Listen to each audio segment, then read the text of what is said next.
بسم اللہ الرحمن الرحیم۔ نیل کی ساحرہ، ایک جادوگر کی سرگزشت جو فرعون بننے والا تھا، لیکن وہ فتنگر ایک حسین ملکہ کا غلام بن کر رہ گیا۔ ایپیسوڈ 15 قدیم خزانہ۔ ہم ایک چھوٹے سے محرابی کمرے میں کھڑے تھے اور ہمارے سامنے پتھر کے ایک اونچے ابوالہول کی پیٹھ پر، جس کا سر سونے کا بنا ہوا تھا، منقورہ کا بڑا سنگین تابوت رکھا ہوا تھا۔ ہم دونوں خاموش تھے۔ کمرے کے مقدس سکوت نے ہمارے دل پر ہیبت طاری کر دی، اور ہمارے سروں پر چھت تھی جو دیوتا جانے کتنے ہی من کا احرام اٹھائی کھڑی تھی کہ جس کی چوٹی کو تازہ ہوا چھو رہی تھی، اور ہم دونوں یعنی میں اور کلوپترا اس حرم کے سب سے نچلے کمرے میں کھڑے تھے، خاموش، حیران اور خائف۔ ہم ایک مردے کے ساتھ تنہا تھے جس کی ابدی نیند میں ہم خلل ڈالنے والے تھے۔ کوئی آواز، کوئی غیر مرئیسی آواز بھی نہ سنائی دے رہی تھی۔ خاموشی گہری، موت کی سی خاموشی دلوں پر ہیبت طاری کر رہی تھی، اور میں خوفزدہ سا سنگین تابوت کے ڈھکن کی طرف دیکھ رہا تھا جو تابوت پر نہیں بلکہ اس کے پہلو پر پڑا ہوا تھا، اور دیوتا جانے کتنے ہی سالوں کی دھول تابوت اور اس کے ڈھکن پر جمع تھی۔ دیکھو کلوپترا، میں نے اس تحریر کی طرف اشارہ کرتے ہوئے کہا جو دیوار پر سرخ رنگ سے قدیم خط مقدس میں لکھی ہوئی تھی۔ یہ کیا لکھا ہوا ہے؟ پڑھو ہرماسیس، کلوپترا نے سرگوشی میں کہا۔ سنو، میں نے کہا، اور وہ تحریر پڑھنے لگا۔ میں رامسیس دوم اپنے دور حکومت میں اس مقبرے میں داخل ہوا تھا۔ حالانکہ میں دل کا کچا نہیں ہوں، اور حالانکہ مجھے دولت کی سخت ضرورت تھی، لیکن میں منقورہ اور دیگر دیوتاؤں کے غضب سے ڈرتا ہوں۔ چنانچہ میں نے خزانے کو چھوا تک نہیں، چنانچہ اسے وہ جو میرے بعد اس مقبرے میں داخل ہوگا، اگر تیرا دل مضبوط ہے اور تجھے یقین ہے کہ تو منشورہ کے غضب میں مبتلا نہ ہوگا، تو وہ خزانہ حاصل کر لے جو میں چھوڑے جا رہا ہوں۔ لیکن پہلے سوچ لے اور پھر کوئی قدم اٹھا، کہیں ایسا نہ ہو کہ دولت کا لالچ تجھے تباہ کر دے۔ سلام ہو تجھ پر۔ لیکن خزانہ کہاں ہے؟ کلوپترا نے پوچھا، اور کیا اس ابوالہول کا سر سونے کا ہے؟ سامعین سے گزارش کی جاتی ہے کہ ہمارے دونوں چینلز کے پلیٹ فارم سے جتنی بھی آڈیو بکس کی ریکارڈنگ کمپلیٹ ہو چکی ہے اسے خود بھی سنیں اور زیادہ سے زیادہ شیئر کرنے کی کوشش کریں، اور ہمارے سوشل میڈیا پلیٹ فارم کے لنکس ڈسکرپشن میں دیے گئے ہیں۔ ہمیں سبسکرائب اور فالو ضرور کریں تاکہ آپ کو ضروری اپڈیٹس ملتے رہیں، اور ہماری ٹیم کی فنانشیل سپورٹ کے لیے پیٹریون کی لنک ضرور چیک کریں۔ جزاک اللہ۔ دیکھو، اس پر بھی کچھ لکھا ہوا ہے۔ میں نے سنگین تابوت کی طرف اشارہ کر دیا۔ قریب آؤ کلوپترا، اور وہ میرے قریب آ کر کھڑی ہو گئی۔ اس نے میرا ہاتھ پکڑ لیا۔ تابوت کا ڈھکن، جیسا کہ میں پہلے کہہ چکا ہوں، تابوت کے پہلو میں پڑا ہوا تھا، اور اس بڑے سنگین تابوت میں منقورہ کی لاش کا منقش چوبی تابوت میں رکھا ہوا تھا۔ دونوں ابوالہول پر چڑھ گئے۔ میں نے منقورہ کی لاش کے تابوت پر صدیوں کی مٹی صاف کی اور اس پر لکھی ہوئی تحریر پڑھنے لگا، اور یوں لکھا ہوا تھا: دیوتاؤں کا نور نظر، فرعون منقورہ، آمن دیوتا کا پسر، فرعون منقورہ بطن نوت میں سو رہا ہے، فرعون منقورہ ابدی نیند سو رہا ہے، فرعون منقورہ اور ابد تک زندہ رہے گا، فرعون منقورہ۔ اور خزانہ کہاں ہے؟ کلوپترا نے پوچھا۔ بے شک یہ منقورہ کی لاش ہے، لیکن اس کی کھال سونے کی تو نہیں ہو سکتی جسے ہم کام میں لائیں، اور اس ابوالہول کا سر سونے کا ہے تو ہم اسے کس طرح الگ کر سکیں گے؟ جواب دینے کے بجائے میں نے کلوپترا سے کہا کہ وہ لاش کے تابوت کا اوپری حصہ پکڑ لے اور میں نچلا حصہ پکڑوں گا۔ کلوپترا نے ایسا ہی کیا تھا، اور پھر میری ہدایت کے مطابق تابوت کا ڈھکن پکڑ کر کھینچا، جو فوراً ہی نکل آیا کیونکہ وہ جڑا ہوا نہیں تھا۔ ہم نے ڈھکن نیچے رکھ دیا، اور وہاں اس تابوت میں فرعون منقورہ کی حنوط شدہ لاش رکھی ہوئی تھی۔ فرعون 3000 سال سے اسی تابوت میں سو رہا تھا۔ قدرے لمبی اور بھدی ممی تھی وہ۔ صرف یہی نہیں بلکہ رسم کے مطابق اس کے چہرے پر سونے کا منقا چڑھا ہوا تھا اور اس کے بجائے اس کے چہرے پر سن کے کپڑے لپٹے ہوئے تھے جن کا رنگ زرد ہو گیا تھا، اور پٹیوں کے باہر کنول کے پھولوں کی خشک ڈنڈیاں لگی ہوئی تھیں۔ فرعون کو دفن کرتے وقت کنول کے تازہ پھول رکھ دیے گئے ہوں گے۔ لاش کے سینے پر سونے کی ایک لوح تھی جس پر قدیم مصری تحریر تھی۔ میں نے وہ تختی اٹھائی اور مشعل کی روشنی میں اس پر لکھی تحریر نیچی آواز میں پڑھنے لگا، اور اس پر یہ لکھا ہوا تھا: میں فرعون مصر منقورہ ان فرائنہ سے مخاطب ہوں جو میرے بعد مصر پر حکومت کریں گے۔ میں فرعون منقورہ ہوں، دیوتاؤں کا نور نظر اور دیوتا آمون کا بیٹا۔ میں انصاف اور رحم دلی سے مصر پر حکومت کرتا رہا اور کبھی اس راستے سے نہیں ہٹا جو دیوتاؤں نے میرے لیے مقرر کر دیا تھا۔ میرے بعد آنے والوں، سنو، میں نے ایک خواب دیکھا کہ ایک زمانہ ایسا آئے گا جب مصر کو اجنبی فاتحین کا خطرہ لاحق ہوگا، اور اسی وقت اور اسی فرعون کے لیے میں اپنا خزانہ محفوظ کر رہا ہوں، اور ایسا میں دیوتاؤں کی مرضی سے کر رہا ہوں۔ دیوتاؤں نے مجھے اتنی دولت دی ہے جو مجھ سے پہلے کسی فرعون کو نہ دی تھی، ہزاروں مویشی، ہزاروں بار بردار جانور، ہزاروں من اناج اور سونے چاندی اور جواہرات کے انبار۔ میں بڑی فراغ دلی سے یہ دولت مصر کی بھلائی کے لیے خرچ کرتا رہا، اور جو بچ رہی اس کے تبادلے میں نے موتی، لعل اور زمرد لیے، اور وہ ایسے زمرد ہیں کہ یہ کسی کے پاس نہ ہوں گے۔ اور یہ قیمتی پتھر میں نے اسی دن کے لیے محفوظ کر لیے جب کہ مصر کو اجنبی فاتحین کا خطرہ لاحق ہوگا اور فرعون وقت کو دولت کی ضرورت ہوگی۔ لیکن دنیا میں حریص اور عیار لوگ پیدا ہوتے رہیں گے اور پیدا ہوتے ہیں، اور جو یقیناً میری جمع کی ہوئی اس دولت کو چرانا چاہیں گے۔ چنانچہ اسے جو اب تک پیدا نہیں ہوا، میں تیرے لیے یہ تحریر لکھ رہا ہوں۔ جان لے، میں نے یہ قیمتی خزانہ اپنی ہڈیوں کے ساتھ رکھ دیا ہے تاکہ تیرے سوا اسے کوئی اور حاصل نہ کر سکے۔ چنانچہ اے وہ جو اب تک پیدا نہیں ہوا لیکن ایک دن میری لاش کے سامنے کھڑا یہ تحریر پڑھ رہا ہوگا، میں تجھ سے مخاطب ہوں کہ اگر حقیقت میں تجھے دولت کی ضرورت ہے اور تو مصر کو غیروں کے چنگل سے بچانا چاہتا ہے تو نہ گھبرا اور دیر نہ کر، میری لاش کو تابوت سے باہر نکال، کفن کی پٹیاں دور کر اور بے جھجک میرا سینہ چیر کر دولت کو حاصل کر لے، اور دیوتا نے چاہا تو کوئی خوف نہ رہے گا۔ لیکن یہ میرا حکم ہے کہ دولت حاصل کرنے کے بعد میری ہڈیاں تابوت میں رکھ دینا۔ لیکن اگر تجھے دولت کی ایسی سخت ضرورت محسوس نہ ہو، اگر تیری نیت صاف نہیں ہے اور تیرے دل میں پاپ ہے، تو سن لے کہ منقورہ کا غضب تجھ پر نازل ہوگا، جو ایسا خود غرض ہے کہ مردوں کو ستانے میں بھی دریغ نہیں کرتا، اور اس پر غضب نازل ہوگا جو غدار کے ساتھ اس مقبرے میں داخل ہوگا، اور اس پر غضب نازل ہوگا جو دولت کی حرص میں دیوتاؤں کی پرواہ نہ کرے گا، اور عبرتناک حالت ہو جائے گی اس کی۔ سن لے کہ تو عمر بھر چین نہ پائے گا اور کتے کی موت مرے گا، تو لعنتی ہوگا اور تیرا انجام خون اور خوف میں ہوگا۔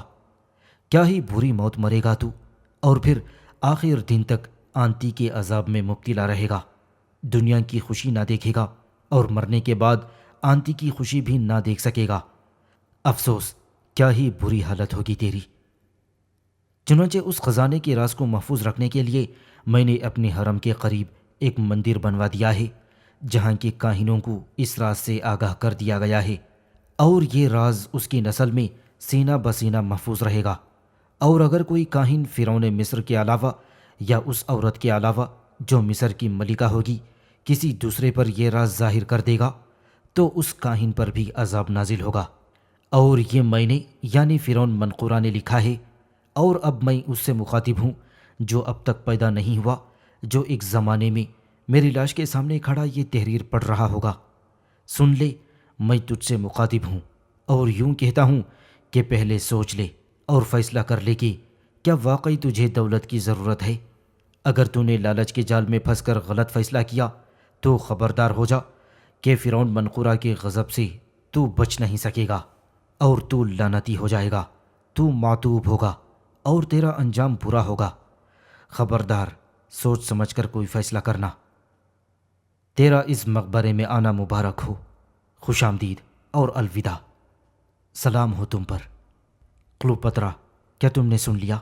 میں نے کہا، تم اپنا دل ٹٹولو، اور اگر تمہارا دل گواہی دے تو بے شک خزانہ حاصل کر لو، لیکن دیوتاؤں کے لیے جلدی میں کوئی فیصلہ مت کرنا، ورنہ تم اور میں کہیں کے نہ رہیں گے۔ کلوپترا سر جھکا کر چند ثانیوں تک سوچتی رہی۔ یہ کام کرتے مجھے خوف آتا ہے، اس نے کہا۔ ہرماسیس، چلو یہاں سے۔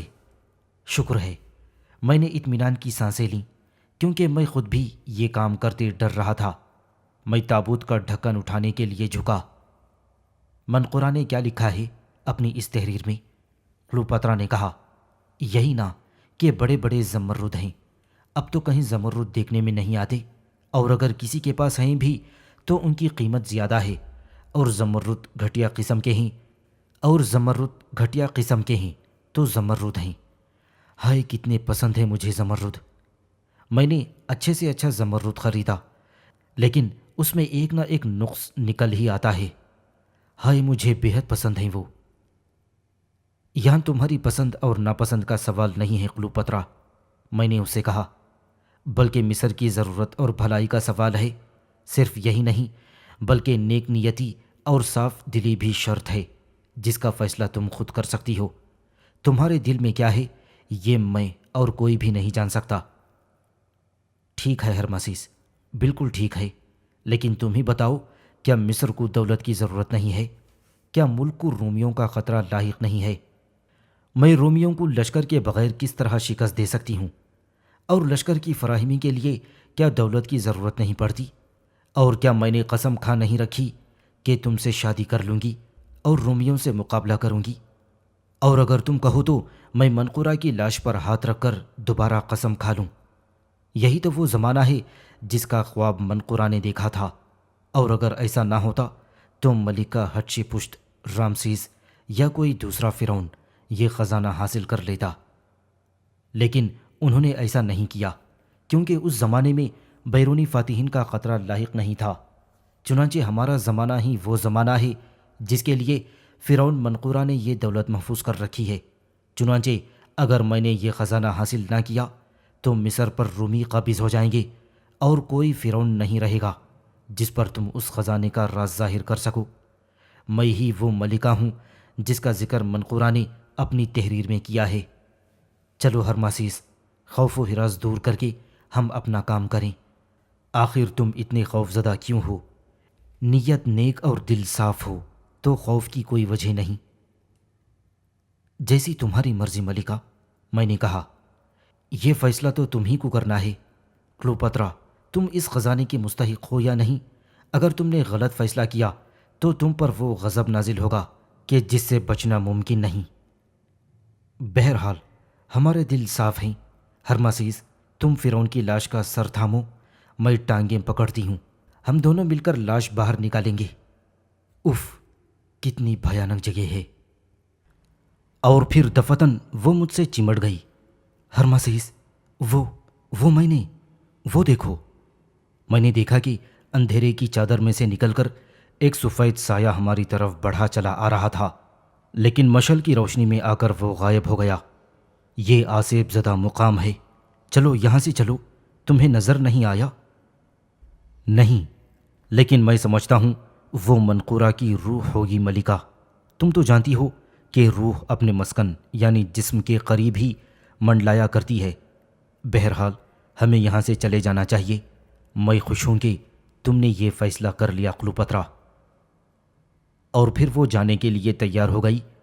میں خوش تھا کہ ایک بہت بڑے گناہ اور منقورہ کے غضب سے محفوظ رہوں گا، لیکن فوراً ہی کلوپترا نے اپنا ارادہ بدل دیا۔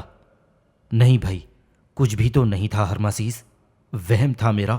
ایسے ہیبت ناک اور خاموش مقام میں وہمی صورتوں کا نظر آنا لازمی ہے۔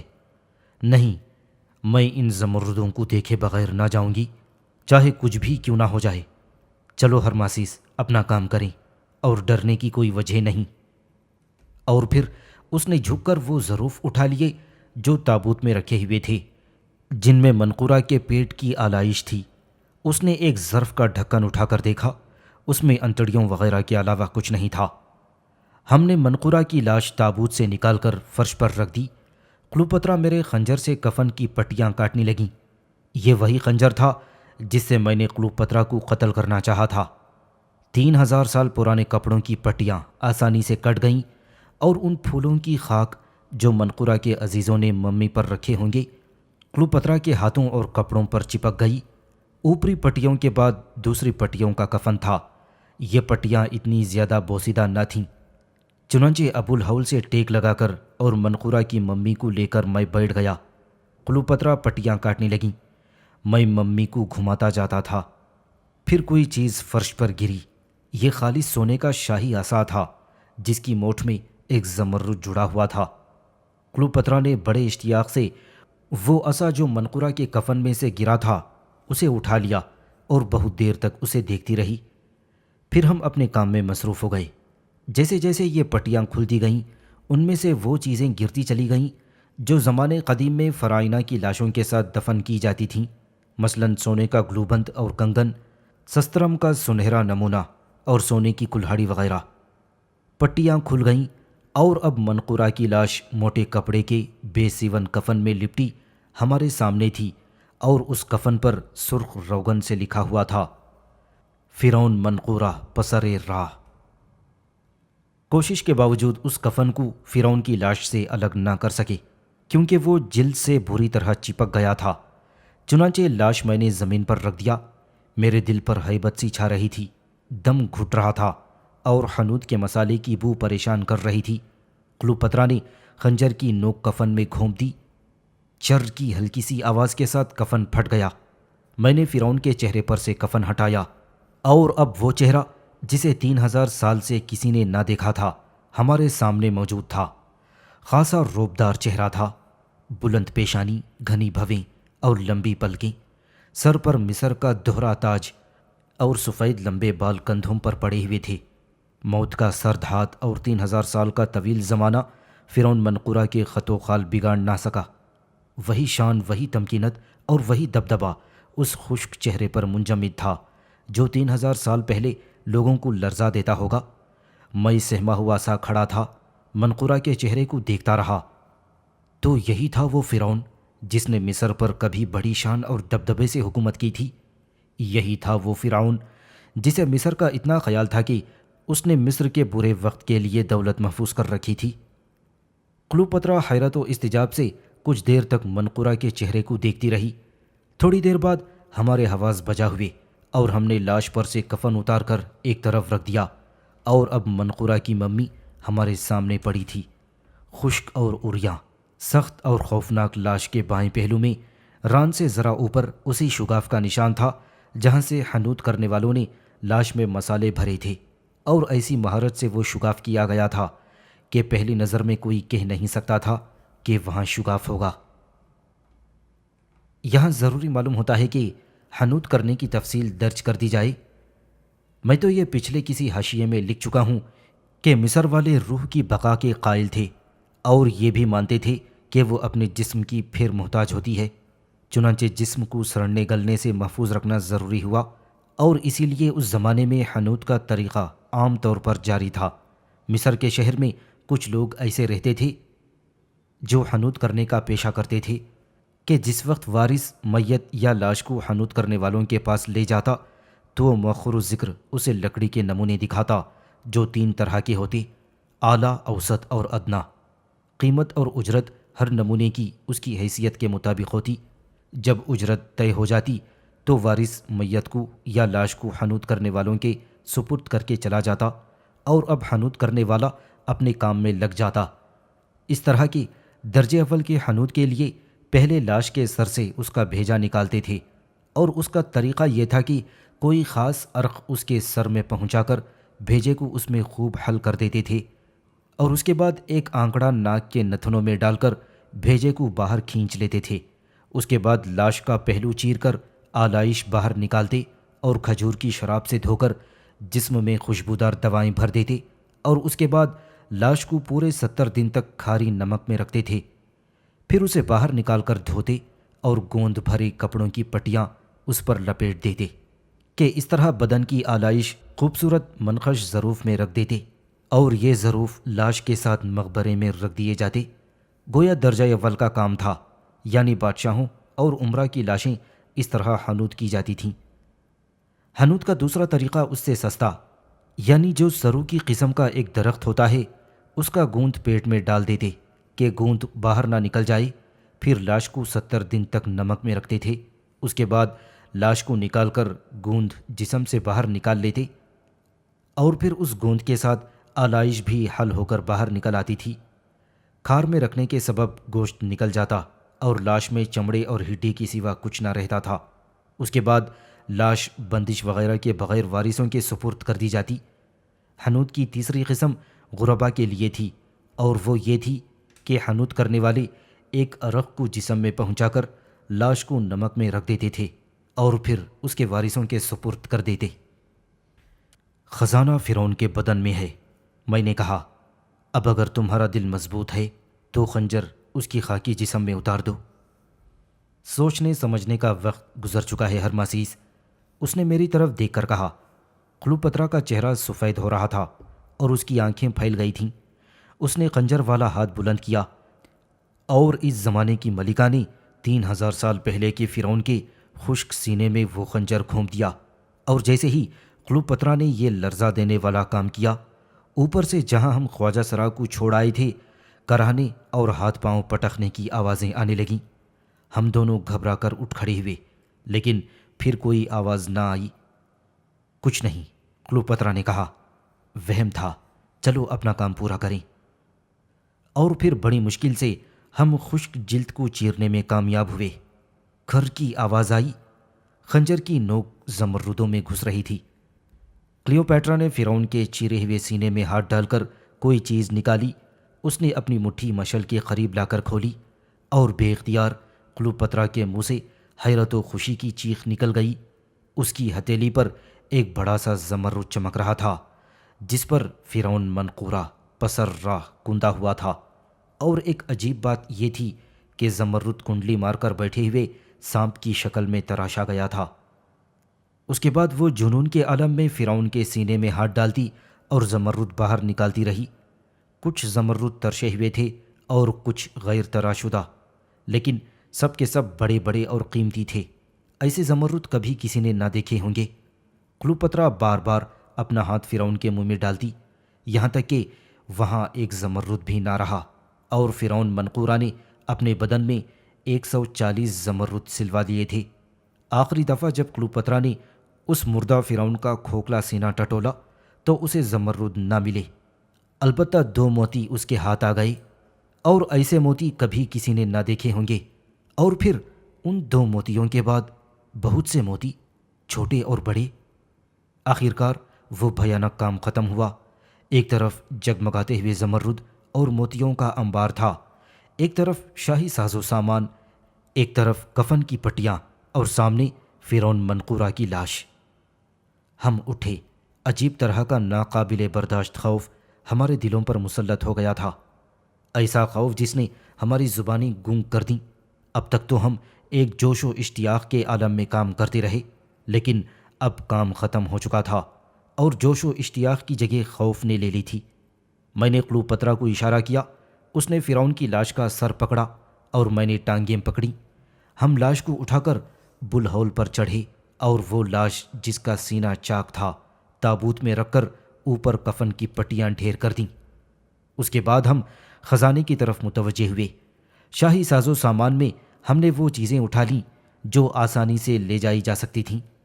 میں نے جواہرات چوغے کے جیبوں میں اور آستینوں میں بھر لیے تھے، اور سونے کی چیزیں دامن کے نیچے چھپا لیں۔ جو کچھ بچ رہا وہ کلوپترا نے اپنے لباس میں چھپا لیا۔ ہم نے بلہول منقورہ کے تابوت اور فرعون کی خوابگاہ پر آخری نظر ڈالی اور لدے پھندے اس راستے پر ہو گئے جس سے کہ ہم یہاں پہنچے تھے۔ جلدی ہم اس کنویں کے پیندے میں پہنچ گئے جس کے دہانے پر خواجہ سرا کو چھوڑ آئے تھے۔ میں نے خواجہ سرا کو آواز دی، اور اس دفعہ میں نے اسے پکارا، اور اس دفعہ ذرا اونچی آواز میں، اور اس دفعہ میں نے، میرا خیال ہے کہ کسی کے ہنسنے کی آواز سنی، اور عجیب ہنسی تھی، وہ جیسے ہمارا مذاق اڑا رہی ہو۔ اب میں خواجہ سرا کو پکارتے ڈرتا تھا۔ اس کے علاوہ یہ بھی خوف تھا کہ اگر ہم زیادہ دیر تک یہیں ٹہرے رہے تو بے ہوش ہو جائیں گے۔ چنانچہ میں نے وہ رسا پکڑ لیا جو کنویں میں اترتے وقت ہم نے اوپر باندھ دیا تھا، اور پھر میں نے رسا پکڑ کر بدقت تمام اوپر پہنچا۔ وہاں وہ مشل جل رہی تھی جو ہم خواجہ سرا کو دے کر آئے تھے، لیکن خود خواجہ سرا کا کہیں پتہ نہ تھا۔ میں نے خیال کیا کہ بیچارہ تھک کر یہیں کہیں سو گیا ہوگا، چنانچہ میں نے کلیوپیٹرا سے کہا کہ وہ رسا اپنی کمر سے باندھ لے۔ اس نے ایسا ہی کیا۔ میں نے کلیوپترا کو اوپر کھینچ لیا۔ اس کی اور میری سانسیں پھول گئی تھیں، چنانچہ ہم وہیں بیٹھ کر کچھ دیر تک دم درست کرتے رہے اور پھر مشل اٹھا کر خواجہ سرا کو تلاش کرنے لگے۔ معلوم ہوتا ہے کہ وہ ڈر کر بھاگ گیا ہے، لیکن عجیب احمق ہے کہ مشل یہیں چھوڑ گیا۔ کلیوپترا نے کہا، وہ وہاں کون بیٹھا ہوا ہے؟ میں نے مشل والا ہاتھ اونچا کیا اور 2 قدم آگے بڑھا کہ ٹھیک سے دیکھ سکوں، اور میرا خون منجمد ہو گیا۔ وہ بھیانک نظارہ میں کبھی بھول نہ سکوں گا۔ حرم کی دیوار سے ٹیک لگائے خواجہ سرا بیٹھا تھا، مردہ۔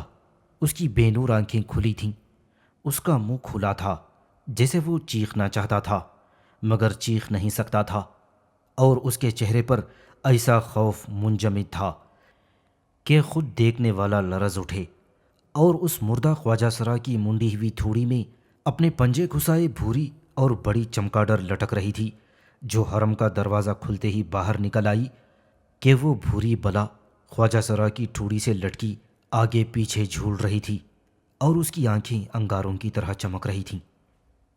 میں اور کلیوپترا انتہائی وحشت کے عالم میں کھڑے وہ بھیانک نظارہ دیکھ رہے تھے کہ دفتن چمکاڈر پھڑ پھڑا کر اڑی اور آہستہ آہستہ جیسے بہت زیادہ وزنی ہو ہماری طرف آنے لگی، اور اب وہ کلیوپترا کے سر پر منڈلا رہی تھی۔ کلیوپترا بت بنی کھڑی تھی، نہ اس میں اتنی سکت تھی اور نہ مجھ میں اتنی ہمت تھی کہ ہاتھ ہلا کر چمکاڈر کو ششکار دیتا۔ ہم دونوں بت بنے کھڑے تھے۔ دفتن وہ بھوری بلا عورت کی طرح چیخی، اس چیخ نے مجھے لرزا دیا، اور پھر وہ چمکاڈر، وہ بھوری بلا اس کنویں میں اتر گئی جو منقورہ کے مقبرے تک جاتا تھا۔ میں پیچھے ہٹا اور دیوار سے ٹکرا گیا۔ کلیوپترا جہاں کھڑی تھی وہیں بے جان پوٹ کی طرح گر پڑی اور اپنا چہرہ دونوں ہاتھوں سے ڈھانپ کر پاگلوں کی طرح چیخنے لگی، اور اس کی چیخیں اس بھیانک مقام میں دگنی شدت سے گونجتی رہیں۔ میں نے بمشکل اپنے حواس درست کر لیے۔ کلیوپترا، اٹھو، دیوتاؤں کے لیے اٹھ جاؤ، میں چلایا۔ اس سے پہلے کہ منقورہ کی روح دوبارہ ہماری ملاقات کو آئے، ہمیں یہاں سے نکل کر بھاگنا چاہیے۔ اگر ہم ذرا دیر بھی یہاں ٹھہرے تو ہمارا نشان بھی کوئی نہ پا سکے گا۔ وہ اٹھی، لیکن اس پر لرزہ طاری تھا۔ میں نے ایک ہاتھ سے مشل اٹھائی، دوسرے ہاتھ سے کلیوپترا کو گھسیٹتا ہوا اس کمرے میں آ گیا جس میں ملکہ کا تابوت تھا، اور پھر وہاں سے ڈھلوان سرنگ میں، اور پھر وہاں سے غلام گردش میں۔ مجھے ایک خیال پریشان کر رہا تھا کہ اگر منقورہ کی روح نے وہ تمام دروازے بند کر دیے ہوں گے تو کیا ہوگا؟ یقیناً اس حرم میں زندہ ہی دفن ہو جائیں گے، لیکن نہیں، تینوں دروازے کھلے تھے، اور میں کلیوپترا کو گھسیٹتا ہوا دروازوں میں سے گزر گیا اور تیسرے دروازے سے نکل کر اسے بند کرنے لگا۔ میں نے وہ کل دبائی جس سے میں واقف تھا، اور بڑی سی سل ہلکی سی گڑگڑاہٹ کے ساتھ چھت میں سے نکل کر آہستہ آہستہ نیچے سرکنے لگی۔ کچھ دیر بعد دروازہ بند تھا۔ اب ہمارے مردہ خواجہ سرا اور اس بھوری بلا کے بیچ میں پتھر کی ایک مضبوط اور موٹی سل حائل تھی، اور ہم ایک حد تک محفوظ تھے۔ ہم دوسرے کمرے میں سے گزر رہے تھے۔ اب ہم آخری غلام گردش کو طے کر رہے تھے، اور پھر تھوڑی دیر کے بعد اس راستے پر تھے جو حرم کے بیرونی دروازے تک جاتا۔ جیسا کہ پہلے میں کہہ چکا ہوں کہ یہ غلام گردش ڈھلوان تھی، اور میں اس آخری چڑھائی کو کبھی نہ بھلا سکوں گا۔ ہم ایک خوف اور افراتفری کے عالم میں بڑی بے احتیاطی سے اوپر چڑھ رہے تھے۔ 2 دفعہ کلیوپترا کا پیر پھسلا اور وہ لڑکنیاں کھاتی فرش پر جا گری، اور دونوں ہی دفعہ میں نے اسے اٹھایا اور اسے گھسیٹتا ہوا اوپر چڑھا۔ وہ تیسری دفعہ پھسلی، اس کے ہاتھ سے مشل چھوٹ کر نیچے جا پڑی۔ کلیوپترا کو سنبھالنے کی کوشش میں میرے ہاتھ سے بھی مشل چھوٹی، اور ہم گھور اندھیرے میں کھڑے تھے، اور شاید اس اندھیرے میں وہ بھیانک چمگادڑ ہمارے قریب ہی کہیں منڈلا رہی ہوگی۔ اپنے حواس بجا رکھو کلوپترا، میں نے جھنجلا کر کہا۔ دیوتاؤں کے لیے ہمت کر کے جیسے تیسے اس حرم سے باہر نکلو، جلدی کرو۔ اگر ایک لمحہ بھی تاخیر ہوئی تو شاید ہم دونوں آنتی میں پہنچ جائیں گے۔ جواہرات وغیرہ کا بوجھ اٹھا کر تم آسانی سے چل نہیں سکتی، تو انہیں اٹھا پھینکو اور بھاگو، اپنی جان بچانے کے لیے بھاگو۔ اور آج پہلی دفعہ مجھے معلوم ہوا کہ یہ عورت کلیوپیٹرا کسی زبردست قوت ارادی کی مالک تھی۔ اس نے اندھیرے میں ٹٹول کر میرا ہاتھ پکڑا اور ہم دونوں ہانپے اور ٹھوکریں کھاتے اوپر چڑھنے لگے۔ اور اب ہمیں دھندلی سی روشنی نظر آئی۔ یہ چاند کا اجالا تھا جو حرم کے کھلے دروازے میں سے اندر رینگ آیا۔ ہم تیزی سے روشنی کی طرف چلے اور چند قدم ہی چلے تھے کہ تازہ ہوا کے جھونکوں نے ہمارے بدن میں زندگی کی نئی لہر دوڑا دی۔ میں حرم کے دروازے میں نکل آیا اور پتھروں کے ڈھیر پر کھڑے ہو کر کلوپترا کو باہر کھینچ لیا۔ وہ ٹھنڈے ریت پر گر پڑی اور بے حس و حرکت پڑی رہی۔ کانپتے ہاتھوں سے میں نے دروازے بند ہونے کی کل دبائی، وہ بند ہو گیا۔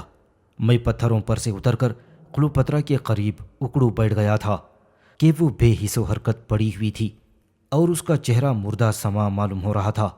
اس کے بالوں اور رخساروں پر ریت کے ذرات چمک رہے تھے۔ اس کا چہرہ ایسا زرد ہو رہا تھا جیسے اس کے بدن میں خون کا ایک قطرہ تک نہ ہو۔